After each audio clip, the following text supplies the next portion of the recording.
Students, binomial theorem నుండి next model. If the coefficient of rth term, comma r plus 1th term, comma r plus 2 terms are in AP. చూడండి consecutive గా ఉండాలి terms. rth term next continuation term r plus 1 r plus 2 terms ఏపీలో ఉంటే condition వచ్చేసి మనకి n minus 2r whole square equal to n plus 2. So ఇక్కడ ఈ terms వచ్చేసి 1 plus x whole power n అనే కండిషన్. లేదంటే ఇక్కడ రాద్దాం of 1 plus x whole power n or in AP. ఈ కండిషన్స్ ఇలా ఉన్నప్పుడు మనకి ఏపీలో అన్నప్పుడు కాన్సిక్యూటివ్ టర్మ్స్ ఏపీలో ఉంటున్నాయి అన్నప్పుడు n minus 2r whole square equal to n plus 2 formula apply చేయండి. చూడండి question, if the coefficient of 5th term 6th term 7th term are in AP find n అంటాడు. చూడండి టర్మ్స్ కాన్సిక్యూటివ్ ఉండే కదా, 5th 6th 7th. ఇది rth term, ఇది r plus 1 term r plus 2 అంటే 5th term 5 plus 1, 6th term 5 plus 2.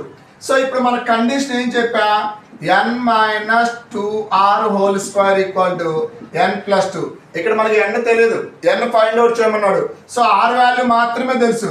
First term ఎప్పుడు rth term మీద.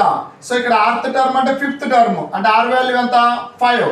ఇక్కడ r ప్లేస్ లో 5 సబ్స్టిట్యూషన్ చేయి. n minus 2 into 5 whole square equal to n plus 2. n minus 2 into 5 10 కదా, whole square equal to n plus 2. a minus b whole square expand చేద్దాం. a square అంటే n square plus b square 10 square అంటే 100 minus 2ab 2 into 10 అంటే 20n. ఈ right side numbers left side కి move చేసేయి. Plus n యువతలకు shift అయితే minus n, plus 2 left shift అయితే minus 2. So n square minus 20n minus n అంటే minus 21n, 100 minus 2 అంటే 98. సో n స్క్వేర్ ఫ్యాక్టరైజేషన్ చేయాలి. మిడిల్లో ఉన్న నెంబర్ని 2 నెంబర్స్గా స్ప్లిట్ చేయాలి కదా. 21ని మైనస్ 17 మైనస్ 4n గా రాద్దాం. మైనస్ 17 మైనస్ 4n అంటే minus 21n, minus into minus plus 17 into 4 అంటే ఓకేనా. సో సారీ 14 7 రాయాలి. మైనస్ 21ని 14n మైనస్ 7n గా రాసుకోవాలి.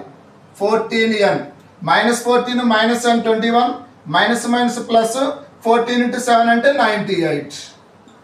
సో దట్ ఈక్వల్ టు దీని మొత్తాన్ని కామన్ తీస్తే n minus 14 into n minus 7. First రెండు నెంబర్స్లో n కామన్ వచ్చింది కదా, n minus 14. So n equal to 14 or 7. నీకు ఆప్షన్స్లో 14 కానీ 7 కానీ ఏదో ఒక ఆప్షన్ ఉంటుంది. ఏ ఆప్షన్ ఉంటే ఆ ఆప్షన్ టిక్ చేసుకోవాలి. ఓకేనా.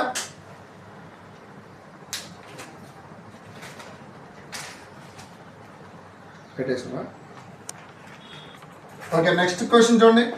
If the coefficient of 3 consecutive terms of 1 plus x whole power n are in the ratio 5:4:3 find n.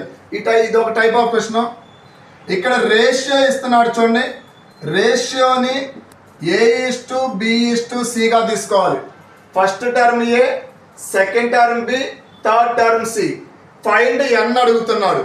So నీకు ఇక్కడ 3 కాన్సిక్యూటివ్ టర్మ్స్ a:b:c రేషియోలో ఉన్నప్పుడు మనకి n కనుక్కోవడానికి డైరెక్ట్గా ఫార్ములా ఉంది.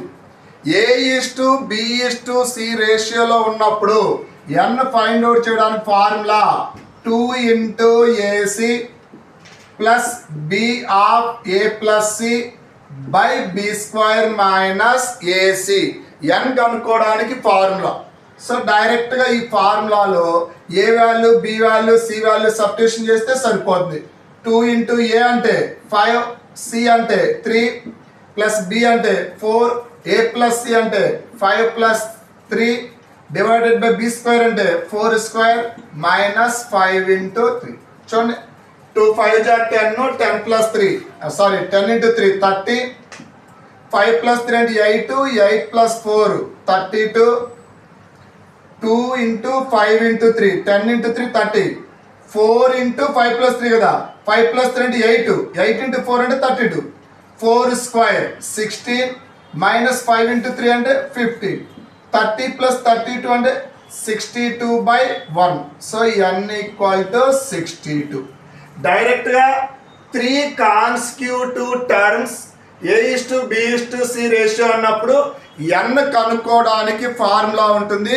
ఈ ఫార్ములా కనుక మీరు గుర్తుపెట్టుకుంటే డైరెక్ట్గా ఆన్సర్ అవుతుంది. లేదంటే దీన్ని కాన్స్టిట్యూటివ్ టర్మ్ అంటే ఆర్త్ టర్మ్, r+1 టర్మ్, r+2 తీసుకొని నీకు ఒక పేజీన్నర చేయాలి క్వశ్చన్ అంతా. ఫార్ములా గుర్తుపెట్టుకుంటే సింపుల్గా ఆన్సర్ వచ్చేసింది. ఓకేనా?